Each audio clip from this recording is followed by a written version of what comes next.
Sarfira. Dream so big that they call you crazy. I want to add it to it.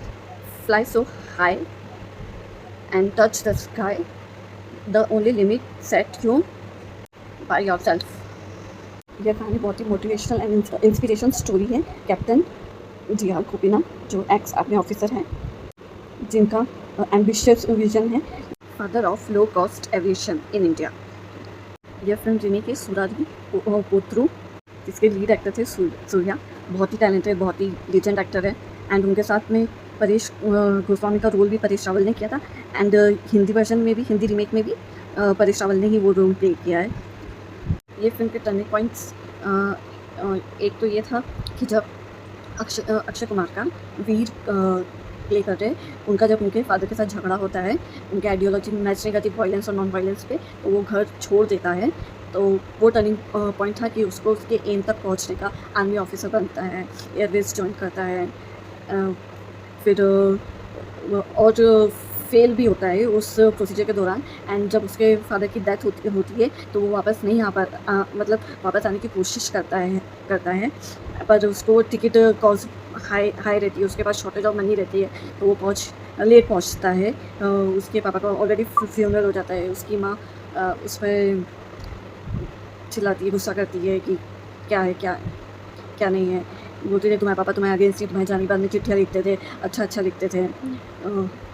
उनको पता था कि कुछ बनकर ही आएगा। इतना विश्वास रहता ही है पेरेंट्स से, भले वो झगड़ा करे, कुछ भी करे, रहता ही है पेरेंट्स को, क्योंकि वो अपने बच्चों को जानते हैं कि वो क्या अचीव कर सकते हैं, कितना उनमें पोटेंशियल है। तो वो भी एक टर्निंग पॉइंट था कि लो कॉस्ट एविएशन का उनका सपना, लोगों का सपना पूरा कर सके, उनका सपना पूरा कर सके। वीर ने एक प्रोटेस्ट के दौरान तानाशाह वर्ड भी यूज़ किया है। तो इट और कि हम ये तानाशाह किसको बुलाते, किसको रिप्रेजेंट करता है, वो हमको अच्छे से पता है, सबको पता है, बिना नाम लिए सब जानते हैं। डायरेक्टर जो सुधा खोंकार है, मैंने उनकी पिछली कोई फिल्म नहीं देखी है, ये पहली मूवी है जो मैंने उनकी वॉच की है। एंड जब वीर को अपने पापा के फ्यूनरल में जाना था, तो पैसे की शॉर्टेज हो रही थी, तो लोगों से he was asking for help, पर कोई हेल्प करने को तैयार नहीं था। दैट शो द रियलिटी कि आप किसी के सामने भी मदद मांगो तो नहीं मिलता, जान पहचान नहीं है किसी से, कोई इतना इजीली कोई ट्रस्ट नहीं करता है किसी पर। एंड अक्षय कुमार और राधिका मदान की केमिस्ट्री वॉज कैरिस्मेटिक।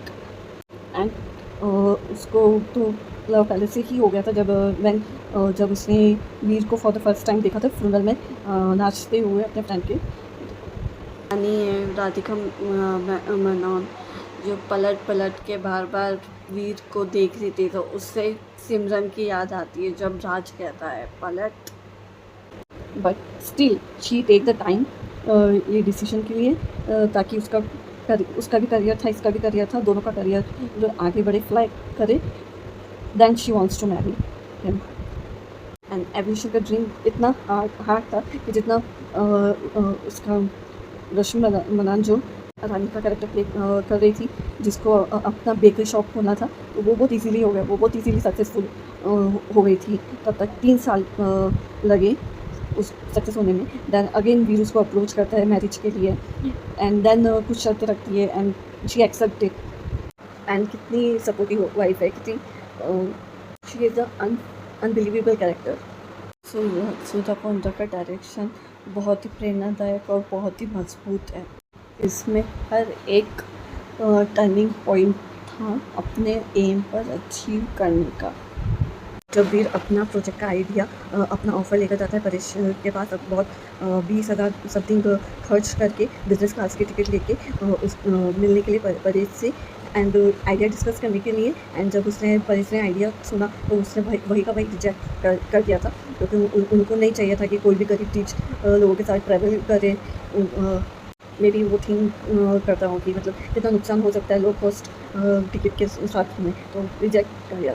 बट वे ने हिम्मत नहीं आ रही, वो कंटिन्यू अपनी जर्नी स्ट्रगल्स करते गया, एंड उसने अचीव किया ही, एंड बहुत प्रॉफिट भी कमाया उसके थ्रू।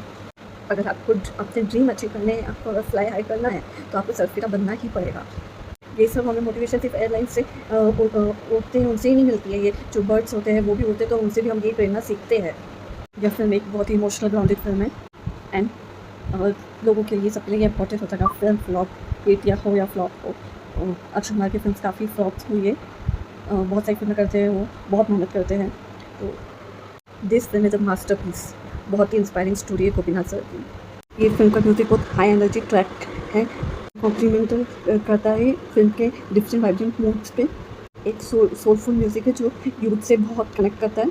बहुत ही डायनामिक सॉन्ग्स हैं जो बहुत इमोशनल डेप्थ रिप्रेजेंट करते हैं। टाइटल ट्रैक जो फिल्म के साथ को व्यक्त करते हैं। फिल्म का एंड एक्सपेक्टेड था कि जो सक्सेस पाने के बाद में जो लोग पीछे पीछे आते हैं और फिर हम उन्हें रिजेक्ट करते हैं, तो that was expected. Two things to add, एक और टर्निंग पॉइंट था कि जब सब गाँव वालों ने मिलकर जो पैसे पहुँचाए पाई पहुँचाई ये फिल्में एयरलाइंस में ट्रैवल करने के लिए। आखिर में ये सपना सबका सपना बन गया था, not just of Veer. And जो एट लास्ट से ही कहना चाहूँगी, success can't come without struggle.